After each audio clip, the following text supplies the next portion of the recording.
Okay, so continuing with our discussion to bribe or not to bribe. Sarah and I wanted to share a story. Well, Sarah has a story about her son and what she did when he was younger with using a reward.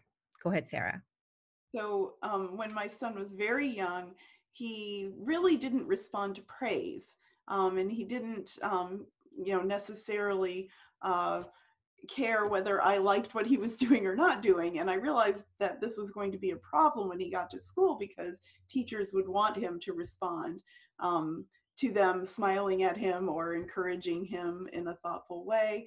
And so what I did was when I carried a big bag of M&Ms with me everywhere I went, and I would uh, every time he did something I liked, I would give him an M&M, and I'd pair that with me smiling real big and telling him how great it was that he was able to do that and how hard I knew he had worked on it.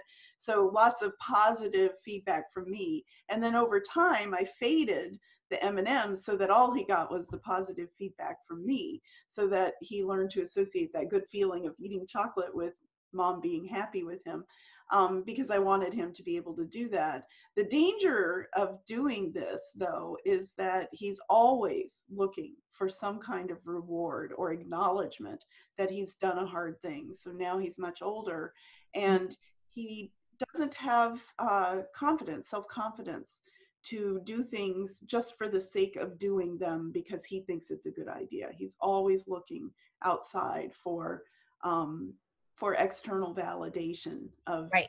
That's doing right. that. Yes. And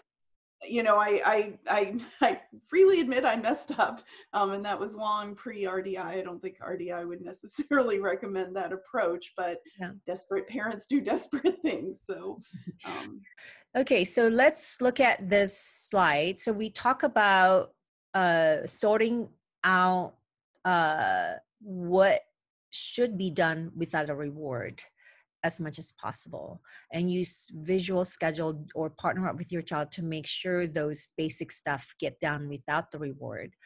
And then if you do choose something, a goal that you're going to reward, make sure that the child agrees that that's what they're getting. And I think agreeing before is much better than after the fact, because they might not be able to achieve the goal.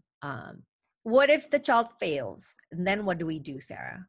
I actually want to emphasize what you just said. Mm-hmm. Very often as adults, we think we know what our kids are going to find rewarding, Yeah. and sometimes we're quite wrong. And so the kid won't do it, and then we think something is up because they won't do it, like they're being oppositional or whatever, when Mm-hmm. in fact it's just that the reward isn't motivating in the first place. So it's a super important point.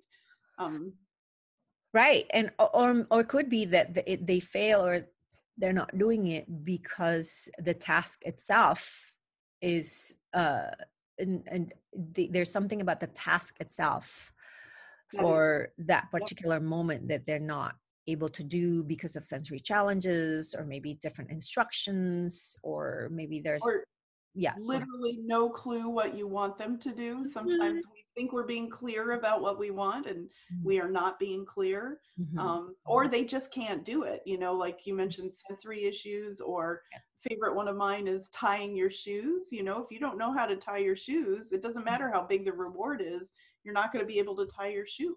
Yeah, So exactly.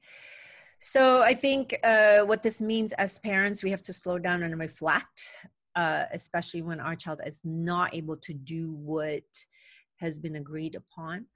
And then we have to hopefully be able to follow through.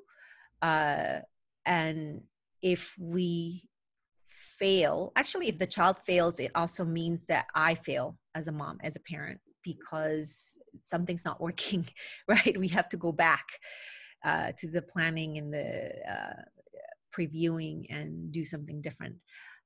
If our child is not able to meet the agreed expectations, then adjustments need to be made. Can we give some examples on the adjustments, Sarah? Oh, here's my favorite one is putting on your socks. Mm-hmm. So my son had a really hard time. I would say, put on your socks. and he could never put his socks on, no matter how big the reward, no matter how much I tried to convince him. And so his occupational therapist, I mentioned this to her, and she said, oh, well, putting on your socks actually has a bunch of steps. And so she talked about, first you have the socks in a sock bundle, right? And you have to separate the socks out of the sock bundle. So you have to teach him how to do that. Then you have to like stick your thumbs in the top of the sock and squinch the sock down on your thumbs and get the toe all lined up. And Right. then you line that up on your toe and you pull it up over your foot, and you have to make sure the heel lines up with the Right. sock, and then you pull it up. And there are all these steps. She gave me this 12-step program for Right. putting on your socks. I Mhm. thought putting on your socks is like one step, put on your socks, but no, it's 12 steps. So that's an example of, Yeah. you have to break it down into the component parts so the kid knows what they're supposed to do. Well, I like how you describe how a parent might be able to partner up with the child to go through these steps. So we talked about practicing transitions together. We can also practice tasks or activities together, uh, Mhm. and actually doing schoolwork alongside, our student to just, I think our presence can be helpful. But we also have to let go that nagging and the demands, just be present and do things alongside uh, our student or our young child so that eventually they have the confidence. And really, competence equals motivations. That's what we say to our clients. So that's just something that we can continue to keep in mind. If everything else fails in terms of the motivation and getting things done, maybe the best way is to go back to become a partner and just choose a few things every day that you partner up and go through it together, instead of falling back to reward. So what about the last one? That's an important message. Yeah. I think a lot of parents are guilty of this, Yeah. me Yeah. included. Yeah. What happens is your kid uh, views the reward as a given, right? So Hmm. I'll use screen time as an example because it does get used this way very often. Yeah. Is that the parent will say, okay, if you do all your chores, then you get 30 minutes of screen time or something like that. And then when the kid isn't doing their chores, the parent says, well, you're going to lose that 30 minutes of screen Right. time if you don't stick with it. Right. Instead of saying, hey, look, you took the trash out. Okay, you get 10 minutes of screen time Right. now. Oh, look, you emptied the dishwasher, 10 more minutes of screen time. Right. Instead of taking it away, you're giving them the reward. So if you take it away, that's extremely upsetting, and you'll have a child having a temper tantrum very quickly if you frame it that way, as Right. opposed to earning the Right. privilege. Yes. And also another keep in mind for adults, what do we get after a long day of hard work? At the end of the day, we actually have a fun things like we have a glass of wine, and also we look at our phone, look at our Instagram, instead of having all these access that we like to have at the end of the day taken away from us. And for our kids, it's the reverse, right? That's so true.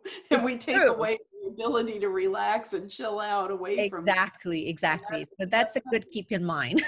yeah, yeah. I always try to remember, like, how would I feel if my boss were doing this to me? Right? Right. I might be kind of mad if they took it away from me, as opposed to, Exactly. oh, they took it. Exactly.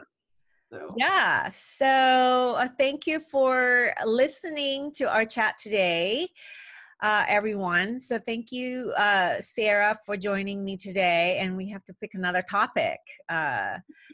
Thank you for giving good examples. I hope this can be helpful for everyone. Um,